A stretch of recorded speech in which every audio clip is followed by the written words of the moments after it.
Halo teman-teman semua, perkenalkan nama saya Natasha Nazra Fariha. Saya dari Prodi PGSD Universitas Muhammadiyah Profesor Dr. Hamka. Nah, pada kesempatan kali ini, saya akan menjelaskan dan memaparkan hasil resum saya mengenai 3 materi pokok yang akan dipelajari di mata kuliah Pedagogi Transformatif. Untuk lebih lengkapnya, langsung saja. Mohon maaf sebelumnya karena mempresentasikan ini dengan suara saja karena kondisi kesehatan yang kurang memungkinkan. Namun dalam presentasi kali ini saya akan mencoba untuk berpresentasi secara real untuk ujian kali ini. Oke, di sini kita masuk ke perkembangan emosi. Perkembangan emosi adalah bentuk komunikasi serta penilaian anak terhadap lingkungannya. Nah, emosi sendiri meliputi rasa senang, cinta, sayang, sedih, marah, benci, atau perasaan lain sebagainya. Nah, dalam perkembangan emosi ini ada karakteristik mekanisme emosi. Nah, di sini terbagi menjadi 5 tahap. Yang pertama itu adalah elicitors atau adanya dorongan atau situasi dan peristiwa yang merangsang emosinya tersebut.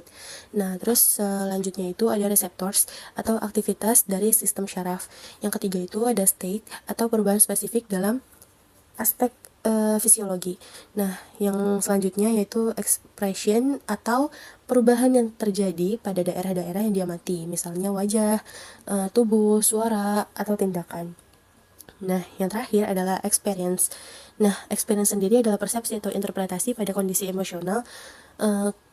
Jadi tuh si anak ini tuh merasakan gitu bagaimana emosi itu tuh dikeluarkan, emosi itu tuh dikendalikan gitu. Nah, selanjutnya ada faktor-faktor yang mempengaruhi perkembangan emosi sendiri. Nah, yang pertama itu ada dari individunya sendiri. Nah, di sini yang pertama ada yang namanya trial and error. Nah, di sini tuh anak tuh mulai mencoba-coba mengekspresikan emosinya sendiri dalam bentuk tindakan yang menurut dia tuh bisa memuaskan dirinya sendiri gitu. Atau juga bisa saja berupa respon yang menolak bantuan dari orang lain gitu.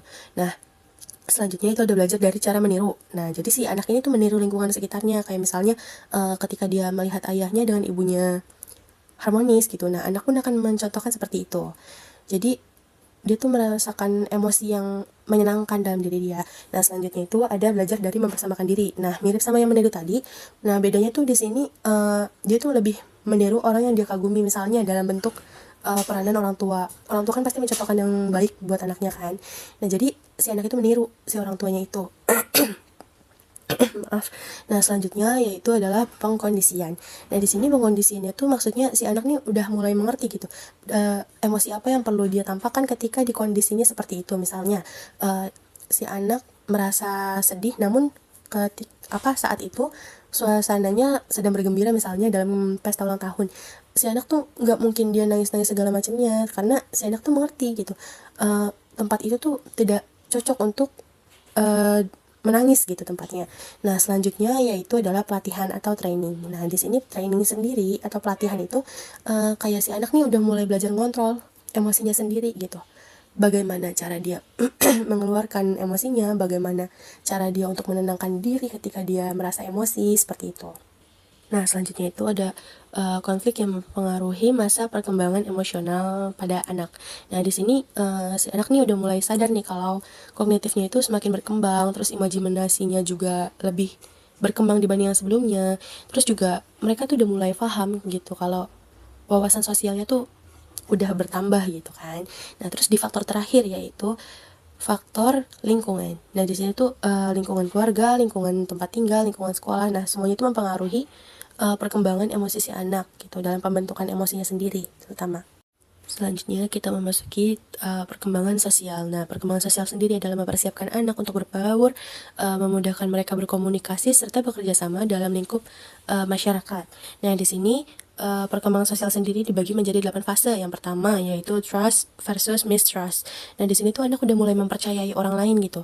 Jadi mereka tuh udah memiliki kepercayaan dirinya untuk orang lain gitu. Selanjutnya autonomy versus shame. Nah, di sini tuh anak mulai ada di masa berontaknya mereka, yang dimana mereka udah mulai berani mengekspresikan diri mereka, udah mulai berani yang namanya untuk menginterupsi pendapat orang lain gitu. Nah, selanjutnya maaf, Selanjutnya itu ada inisiatif versus guilt. Nah, di sini tuh anak udah mulai banyak mengambil langkah dan menentukan sesuatu, terus mereka juga udah mulai banyak bertanya tentang apa sih ini, apa sih itu, yang sebelumnya mereka belum pernah menanyakan hal itu gitu. Cuma pada tahap ini mereka tuh udah mulai mengeksplor hal-hal yang sebelumnya mereka belum tahu, tapi mereka penasaran gitu. Nah, di selanjutnya itu ada industry versus inferiority. Nah, di sini adalah langkah yang kurang hati-hati yang kayak udah mulai bisa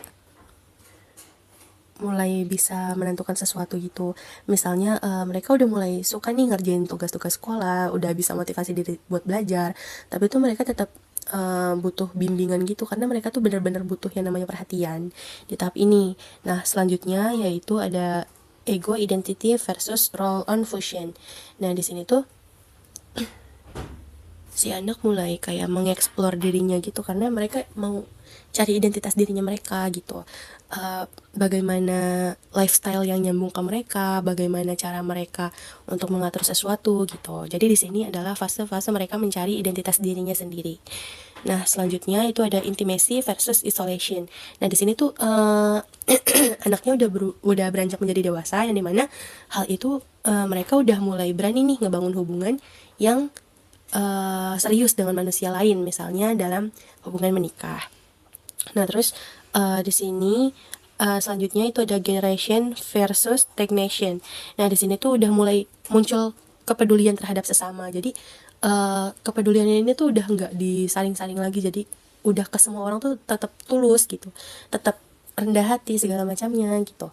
Jadi tanpa mengharapkan apapun gitu loh. Nah, selanjutnya di sini tuh ada yang paling terakhir ada ego integrity versus putus asa. Nah, di sini tuh biasanya udah di usia lanjut, yang dimana hal itu tuh udah mulai kayak yang fokus ke spiritualnya, udah fokus ke pendekatan dia dengan keluarganya atau segala macamnya. Jadi bener-bener yang mengintegritaskan dirinya sendiri gitu. Nah, selanjutnya itu ada faktor yang mempengaruhi perkembangan sosial pada anak. Nah, di sini tuh terbagi menjadi 4 bagian. Yang pertama yaitu faktor individu. Nah, di faktor ini tuh si individu ini atau si anak ini memerlukan kematangan fisik serta psikis yang matang gitu, benar-benar harus paham dengan lingkungannya bagaimana gitu. Jadi dia nyambung bersosialisasi dengan lingkungan sekitarnya. Entah itu di rumah, di sekolah, di lingkup masyarakat yang bukan area rumahnya dia gitu. Selanjutnya yaitu ada faktor lingkungan keluarga. Nah, di sini tuh keluarga benar-benar megang peran besar banget dalam membentuk karakter si sosialnya si anak ini. Jadi si anak ini tuh udah siap gitu berbaur dengan lingkungan yang tentunya lebih luas cakupannya gitu, seperti lingkup masyarakat, karena kan kalau di lingkup masyarakat kan mereka belum tentu yang mengenal tempat tersebut, mengenal orang-orangnya, mengenal situasinya seperti apa gitu. Nah, terus yang ketiga yaitu faktor lingkungan luar rumah. Nah, di sini tuh lingkungan luar rumah yang dimaksud tuh kayak tetangga-tetangga atau lingkungan yang sekitaran rumahnya gitu. Jadi tuh si anak ini tuh mulai apa ya? Mulai melihat sosialisasi orang-orang seperti apa, bagaimana gitu. Jadi si anak pun meniru bagaimana nilai-nilai atau norma-norma yang ada di masyarakat, bagaimana sanksi yang akan didapat di masyarakat gitu. Nah, terus yang terakhir itu ada faktor pengalaman sosial si anak. Nah, di sini tuh anak kan pastinya bertumbuh ya. Jadi wawasannya juga tentang sosial itu akan berkembang dong. Nah, di sini tuh si anak udah mulai paham nih cara membedakan mana sih yang baik, mana sih yang buruk, dan bagaimana cara dia harus bersosialisasi dengan masyarakat gitu. Jadi si anak ini tuh udah matang, benar-benar matang untuk terjun ke masyarakat, bukan hanya di lingkup rumah, keluarga, sekolah, atau luar rumah segala macamnya gitu, tapi udah bisa menyeluruh gitu.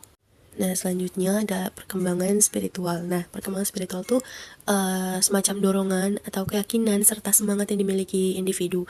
Nah, biasanya tuh si spiritual ini itu tuh udah ada semenjak mereka lahir gitu, semenjak mereka mulai belajar itu tuh udah mulai berkembang gitu. Nah, kalau di pendidikan sendiri itu pijakannya kan biasanya berlandaskan agama. Nah, agama yang biasanya dipelajari di sekolah-sekolah negeri itu adalah agama Islam. Nah, jadi di sini yang berlandaskan spiritualnya yaitu Al-Quran dan hadis. Nah, karakteristik spiritual sendiri itu dibagi jadi 3 tingkatan, yang dimana tingkatan pertama itu pada usia 3 sampai 6 tahun, berarti di masa anak itu tuh memasuki masa fairy tale stage. Nah, dimana hal itu tuh dipengaruhi dengan fantasi-fantasi dan juga imajinasi. Misalnya anak mulai mengenal spiritualnya itu karena cerita-cerita, misalnya cerita nabi atau cerita tentang mukjizat seperti itu. Jadi anak tuh lebih masuk gitu materinya melalui cerita-cerita. Selanjutnya pada usia remaja hingga dewasa awal itu udah memasuki masa realistic stage. Nah, yang dimana mereka itu udah mulai ngelihat sesuatu yang realistik nih untuk agamanya gitu. Terus juga mereka tuh mencontoh hal yang konkret gitu untuk memahami bagaimana konsep agama tersebut. Selanjutnya pada usia dewasa akhir, berarti lanjut usia, itu tuh udah mulai memasuki masa individual stage, yang dimana hal itu udah didukung sama pemikiran-pemikiran abstrak. Jadi bukan cuma tentang yang konkret aja, tapi mereka juga udah mikir, oh iya ya, sebenarnya ada juga hubungannya dengan yang imajinasi dulu tuh ada gitu. Nah, selanjutnya itu ada faktor yang mempengaruhi perkembangan spiritual anak. Nah, di sini tuh ada 7, yang dimana yang pertama yaitu lingkup keluarga. Nah, di sini tuh moral anak tuh benar-benar dibentuk gitu. Jadi semakin pembentukan moral itu baik dari keluarga, maka spiritual anak pun akan ikut baik gitu, sebagaimana yang diajarkan di keluarganya. Selanjutnya di sini ada lingkup sekolah, yang dimana hal tersebut tuh mengajari anak untuk mengerti norma-norma yang ada di masyarakat gitu, dan bagaimana caranya mereka bersosialisasi dengan teman-teman sebayanya yang tentunya pasti memiliki yang namanya perbedaan. Selanjutnya yaitu lingkup pergaulan atau teman sebaya. Nah, sama kayak yang sekolah tadi, cuma bedanya ini lebih meluas, bukan hanya di sekolah aja gitu, tapi ke teman-teman di rumahnya juga, atau mungkin dia punya teman-teman lain. Jadi mereka ini tuh udah mulai apa ya, memahami konsep yang namanya toleransi, udah memahami yang namanya perbedaan pendapat. Jadi mereka ini tuh tetap apa ya, tetap mengikuti gitu sebagaimana perilaku yang baik untuk bersosialisasi dengan orang lain. Selanjutnya itu ada lingkup masyarakat. Nah, di lingkup masyarakat ini anak udah mulai diajarkan yang namanya norma dan sanksi, yang dimana masyarakat sendiri kan pasti ada yang namanya aturan, dan aturan itu apabila dilanggar pasti memiliki sanksi. Nah, si anak ini atau si individu ini udah mulai paham nih kalau di masyarakat itu tuh emang pasti ada apa ya, ada konsekuensinya gitu apabila bertindak tidak baik atau kurang baik ke sekitarnya. Selanjutnya itu ada genetis atau bawaan dari orang tua. Nah, biasanya kan anak itu kan ikut agama orang tua semenjak mereka lahir kan. Nah, jadi tuh spiritual ini tuh masuknya ke genetis karena si anak ini memang sudah menganut agama yang dianut orang tuanya gitu. Nah, selanjutnya ada penalaran, yang bisa dibilang semakin si individu ini udah mulai memiliki nalar yang cukup tinggi atau pemikiran yang lebih kritis, nah semakin bermoral juga ya, yang dimana berarti semakin berhati-hati si individu ini untuk melakukan sesuatu dan menimbang-nimbang bagaimana konsekuensi yang akan diterima gitu. Nah, selanjutnya ada teknologi. Nah, di sini tuh individu udah mulai bisa apa ya, mencari informasi bagaimana cara menilai moralitas seseorang itu melalui sosial media gitu. Jadi bisa mendapatkan ilmu dari luar juga selain daripada yang diajarkan di lingkungan rumah maupun sekolah atau di lingkungan luar rumahnya gitu. Nah, selanjutnya itu ada implikasi terhadap peserta didik dalam pembelajaran. Nah, di sini kita memasuki bagian emosi yang pertama. Dalam implikasinya, guru dan orang tua tidak boleh membuat jarak sosial kepada anak. Nah, di sini tuh guru atau orang tua itu harus memupuk kedekatan antara individu dengan si anak gitu. Jadi memiliki ikatan yang lebih erat gitu dibanding yang sebelumnya. Selanjutnya guru dan orang tua harus terampil dan mengobservasi karakter emosi sosial peserta didik. Nah, di sini tuh orang tua tuh benar-benar yang menilai bagaimana cara si anak bersosialisasi, terus bagaimana cara si anak mengekspresikan emosinya segala macamnya. Nah, terus selanjutnya ada guru dan orang tua harus memiliki kemampuan merekam, mencatat, dan memprediksi tentang perbuatan yang akan dilakukan si anak. Nah, di sini tuh si orang tua berarti atau guru harus bisa memprediksi. Memprediksi di sini tuh menimbang bagaimana si anak nanti akan merespon sesuatu dengan emosinya seperti itu. Nah, selanjutnya itu ada implikasi terhadap peserta didik dalam pembelajaran. Nah, di sini kita memasuki bagian emosi yang pertama. dalam implikasinya guru dan orang tua tidak boleh membuat jarak sosial kepada anak. Nah di sini tuh guru atau orang tua itu harus memupuk kedekatan antara individu dengan si anak gitu. Jadi memiliki ikatan yang lebih erat gitu dibanding yang sebelumnya. Selanjutnya, guru dan orang tua harus terampil dan mengobservasi karakter emosi sosial peserta didik.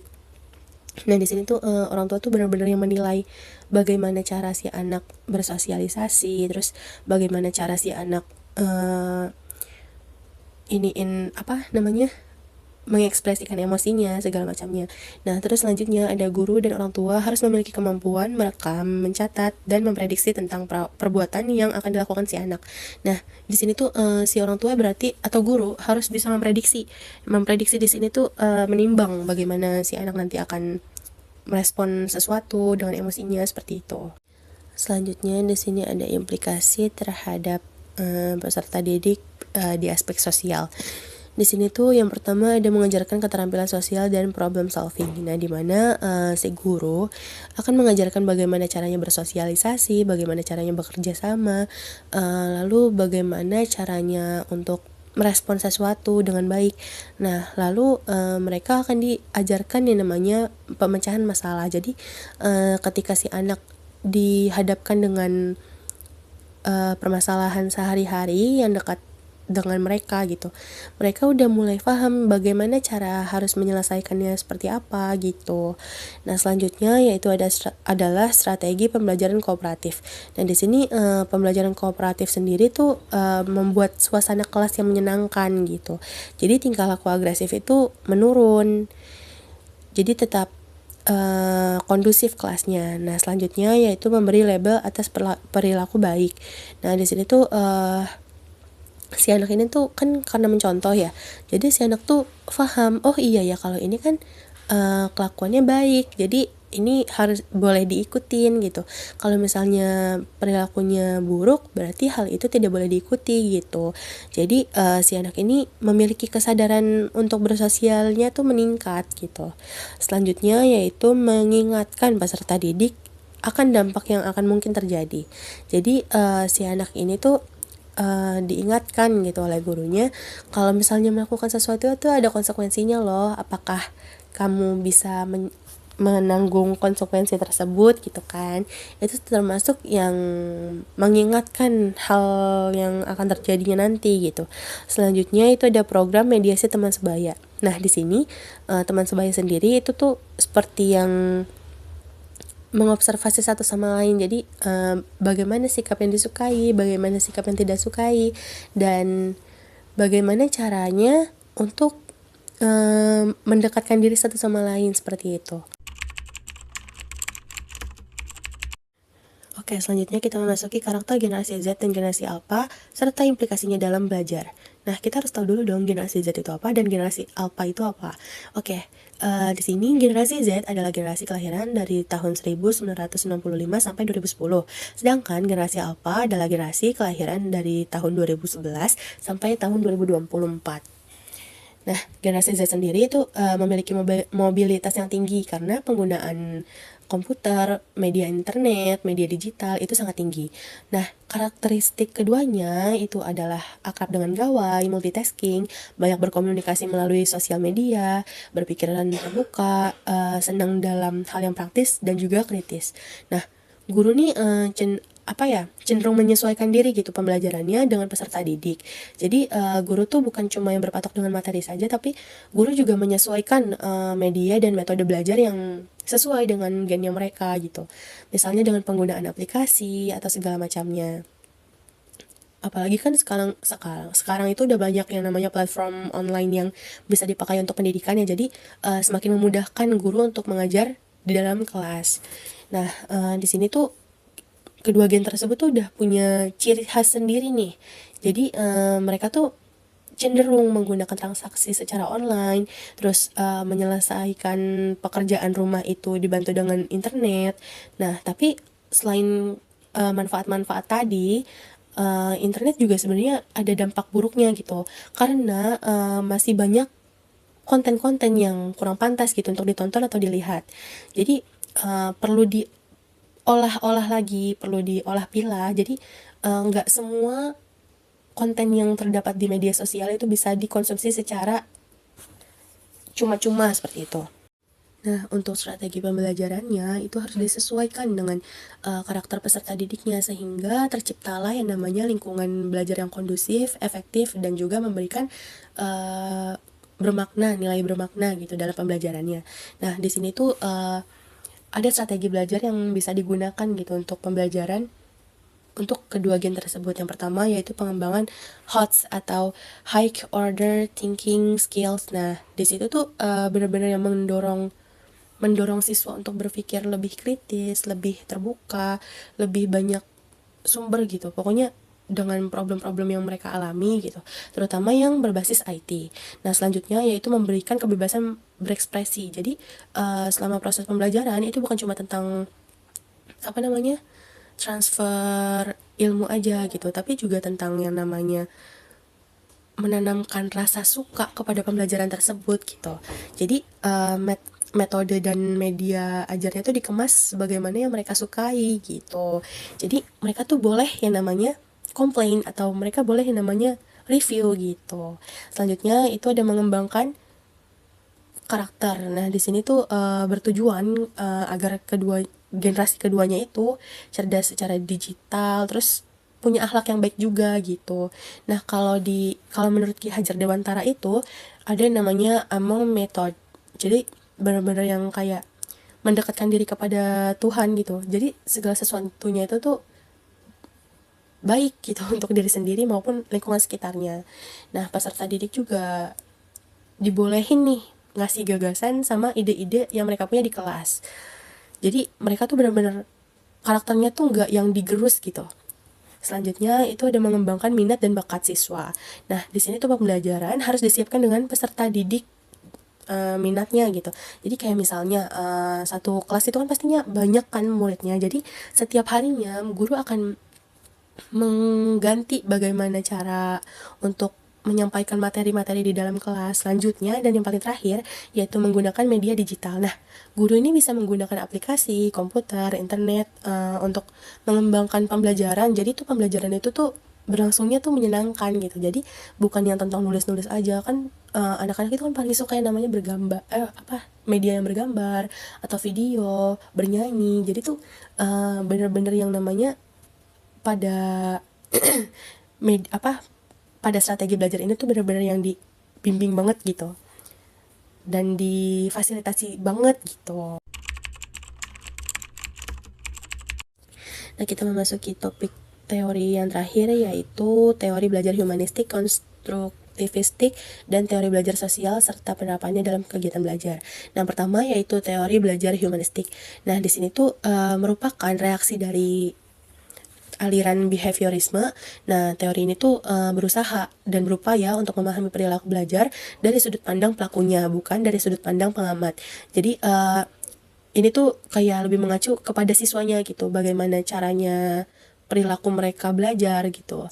Nah, tujuannya untuk membantu peserta didik untuk mengembangkan dirinya, mengenal diri sendiri sehingga terwujud potensi yang mereka miliki. Nah, jadi pengamatan di sini jadi lebih ditujukan untuk mengenal bagaimana sih si peserta didik ini mengikuti pelajaran di dalam kelas. Nah, sehingga ketika peserta didik ini udah dipahami, udah simpulkan bagaimana cara mereka berpikir dalam satu mata pelajaran, itu tuh jadi paham gitu. Mereka tuh potensinya di mana sih, di mata pelajaran apa sih, seperti itu. Nah, di sini ada prinsip teori belajar humanistik. Yang pertama yaitu manusia memiliki kemampuan alamiah untuk belajar. Selanjutnya yaitu belajar akan lebih bermakna apabila relevan dengan kebutuhan peserta didik. Nah, jadi kan pasti kalau misalnya kegiatan belajarnya relevan dengan keseharian peserta didik, jadi itu peserta didik bisa mengaitkannya dengan mudah gitu permasalahan-permasalahan tersebut. Jadinya pasti tentunya akan lebih masuk gitu pembelajarannya ke keingatannya peserta didik. Nah, selanjutnya yaitu belajar dapat ditingkatkan dengan mengurangi ancaman dari luar. Selanjutnya ada belajar partisipatif lebih efektif dibanding dengan belajar mandiri. Jadi di sini kalau belajar bareng-bareng itu tuh lebih menyenangkan, lebih mudah dipahami, karena otomatis akan ada yang namanya diskusi, akan ada yang namanya kerjasama antara satu dengan orang lain. Jadi jatuhnya bekerja sama dengan kelompok itu akan lebih memudahkan. Selanjutnya Anda belajar dengan inisiatif sendiri akan lebih mudah dan lebih lama fokusnya. Nah, di sini tuh maksudnya ketika anak disuruh belajar untuk menyelesaikan tugas misalnya, itu anak pasti akan merasa terbebani karena mereka awalnya disuruh, bukan karena keinginannya sendiri. Namun ketika si anak ini belajar karena keinginannya sendiri, mereka pasti akan merasa, oh iya ya, ini mudah ternyata gitu. Terus tanpa terasa mereka ternyata sudah menghabiskan banyak waktu untuk belajar karena keinginannya sendiri, seperti itu. Selanjutnya yaitu kebebasan, kekreatifan, dan kepercayaan diri dapat ditingkatkan melalui evaluasi. Nah, makanya pada kurikulum Merdeka ini kan ada yang namanya evaluasi belajar setelah pembelajaran berlangsung kan. Nah, di situ tuh si anak ini benar-benar yang disuruh mengungkapkan gitu, apa yang mereka rasakan selama pembelajaran, terus bagaimana cara mereka bersosialisasi di dalam kelas, bagaimana mereka berdiskusi di dalam kelas saat pembelajaran dengan teman-temannya, seperti itu. Nah, di sini ada pengaplikasiannya. Yang pertama yaitu merumuskan tujuan belajar. Nah, jadi dalam pembelajaran ini tentunya harus ada tujuan yang dijadikan akhir dalam pembelajaran tersebut gitu. Nah, kedua yaitu partisipasi aktif siswa yang bersifat positif. Jadi selama pembelajaran berlangsung, misalnya ada sesi tanya jawab atau sesi diskusi, itu siswa benar-benar berperan aktif dalam kegiatan tersebut gitu. Itu kan lebih mudah gitu, memudahkan. Selanjutnya itu ada mendorong inisiatif siswa. Nah, si siswa ini tuh lebih kayak apa ya? Dipantik dengan pertanyaan-pertanyaan yang menurut mereka seru, menyenangkan, seperti itu. Jadi siswa ini terdorong gitu sisi inisiatifnya. Nah, selanjutnya yaitu mendorong siswa untuk berpikir kritis dan memaknai pembelajaran mandiri. Nah, selanjutnya yaitu ada memberikan keleluasaan berpendapat bagi siswa. Nah, jadi si siswa ini tuh benar-benar yang kayak diperbolehkan untuk berpendapat tentang apa yang mereka pelajari segala macamnya. Selanjutnya yaitu guru harus menerima keadaan siswa dengan apa adanya.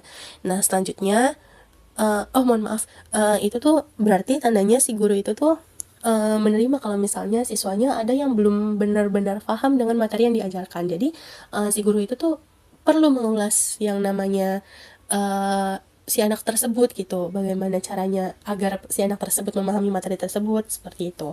Dan yang terakhir yaitu menawarkan siswa untuk tampil. Nah, di sini tuh si guru ini meminta untuk siswanya tuh lebih percaya diri gitu, apalagi ketika siswa tampil, siswa akan diajak yang namanya berdialog, akan ada yang namanya diskusi.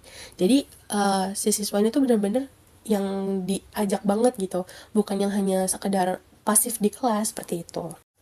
Oke, selanjutnya yaitu teori belajar konstruktivisme. Dan di sini adalah pemberian kebebasan terhadap manusia yang ingin belajar dengan memenuhinya dibantu dengan orang lain. Jadi memperolehnya itu dengan bantuan orang, bukan cuma sekadar mandiri saja. Nah, di sini ada konstruksi pengetahuannya. Nah, itu tuh dibutuhkan kemampuan mengingat dan mengungkapkan pengalaman, lalu membandingkan dan mengambil keputusan, lalu harus memiliki kesukaan terhadap sesuatu yang lebih dibanding yang lain gitu. Nah, selanjutnya itu ada proses pembelajarannya. Nah, di sini tuh proses pembelajarannya dapat diberikan dengan secara bermakna melalui pengalaman. Nah, pengaplikasiannya sendiri itu ada 7. Yang pertama yaitu pendekatan student-centered learning. Nah, yang kedua yaitu tidak terlalu berorientasi pada hasil. Nah, jadi di sini tuh proses siswa itu tuh benar-benar yang diperhatikan sekali. Jadi pengalamannya tuh benar-benar terasa gitu, bagaimana caranya mereka memahami melalui pengalaman gitu. Nah, selanjutnya itu ada memberikan kebebasan melalui pengalaman untuk berpikir. Jadi tuh selain teoritis, siswa juga diperbolehkan untuk mengingat bagaimana ya waktu cara membuat ini, bagaimana ya waktu cara membuat itu gitu. Jadi mereka memahami, oh iya ya, bisa juga ya kalau misalnya kita ngikutin praktek waktu itu gitu. Nah, terus selanjutnya ada mengembangkan pembelajaran yang kolaboratif. Jadi di sini tuh guru benar-benar yang memfasilitasi siswa untuk benar-benar belajar secara bersamaan gitu. Dan menyatukan banyak pikiran satu sama lain seperti itu. Nah, selanjutnya yaitu menghindari pola belajar yang menekan dan memberatkan siswa. Jadi di sini pembelajarannya itu tidak ingin memberatkan siswa sendiri, karena kalau misalnya diberatkan ke siswa, tentunya pasti akan merasa yang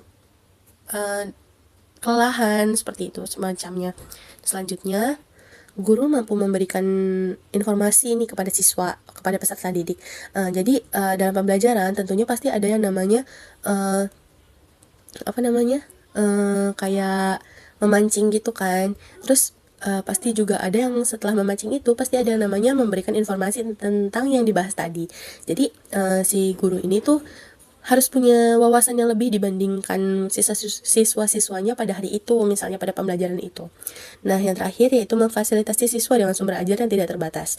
Nah, jadi guru ini tuh memberikan pembelajaran kepada siswa bukan cuma tentang apa yang ada di buku atau misalnya apa yang ada di video misalnya seperti itu. Jadi si guru ini tuh benar-benar yang ngasih fasilitas gitu ke siswanya untuk belajar. Oke, kita memasuki materi yang paling terakhir, yaitu teori belajar sosial. Nah, di sini adalah pembelajaran yang berupa peniruan, imitation, dan permodelan. Modeling pada tingkah laku dan perbuatan individu ke individu lainnya. Nah, di sini ada inti pembelajaran. Yang pertama yaitu perilaku dicari dan diamati, lalu digeneralisasi. Nah, di mana hal tersebut dibuat kesimpulannya nih, bagaimana cara mereka bersosialisasi, bagaimana caranya mereka merespon sesuatu seperti itu. Selanjutnya yaitu adalah modeling melibatkan proses kognitif. Maaf. Nah, di sini tuh individu bukan cuma yang meniru, bukan cuma yang melihat, menyimak gitu, tapi di sini juga mereka memahami gitu makna yang tersirat atau yang tersampaikan pada gestur yang disampaikan seperti itu. Nah, selanjutnya ada karakteristik modeling yang lebih tinggi dibandingkan yang dimiliki. Jadi si role modelnya ini tuh harus yang lebih perfect gitu dibanding yang dia punya value-nya. Jadi mesti di atas dia gitu role modelnya itu. Otomatis kan kalau misalnya di atasnya dia pasti tentunya akan memberikan efek positif kepada si individu ini sendiri gitu. Selanjutnya, bertindak dengan kesadaran tentang apa yang ditiru. Jadi tuh dalam meniru ini tentunya harus memiliki kesadaran sendiri nih, kalau misalnya individu ini tuh meniru ternyata tanpa sadar meniru perbuatan yang kurang baik gitu. Jadi kan si individu ini kan kayak kurang menangkap gitu bagaimana makna yang tersampaikan seperti itu. Nah, di sini ada pengaplikasian teori belajar sosial. Yang pertama itu ada menampilkan contoh perilaku baik dan buruk dari tokoh yang mereka kenal, misalnya kakak atau adik misalnya seperti itu. Kakak sih yang biasanya jadi contoh ya. Nah, di sini perilaku baiknya misalnya si kakak ini suka membantu, suka menolong segala macamnya seperti itu, atau memprioritaskan urusan keluarga dulu dibanding urusannya sendiri. Nah, tapi di situ juga ada bandingannya nih dengan sikap buruknya, yaitu misalnya terkadang malas atau terkadang yang suka marah-marah seperti itu. Jadi mereka tuh bisa nih ngasih tahu ke orang-orang sekitar kalau kakakku sebenarnya tuh bisa ini loh, lebih paham kakaknya tuh karakternya tuh seperti apa sih, seperti itu. Nah, yang kedua itu menentukan karakteristik model yang tepat. Nah, jadi dalam menentukan role model itu juga kita harus paham karakteristik yang dipunyanya seperti apa. Jadi ketika kita menjadikan dia role model, kita tidak terbawa arus yang negatifnya seperti itu. Nah, selanjutnya itu ada observasi yang merangsang indera siswa. Yang selanjutnya dan yang paling terakhir yaitu respon bukanlah hal yang perlu diperhatikan. Jadi di sini tuh pengamatan itu lebih cenderung ke model-model yang harus diperhatikan gitu. Jadi bukan cuma responnya aja yang dilihat seperti itu. Sekian pemaparan dari saya. Apabila ada kekurangan mohon dimaafkan. Wassalamualaikum warahmatullahi wabarakatuh.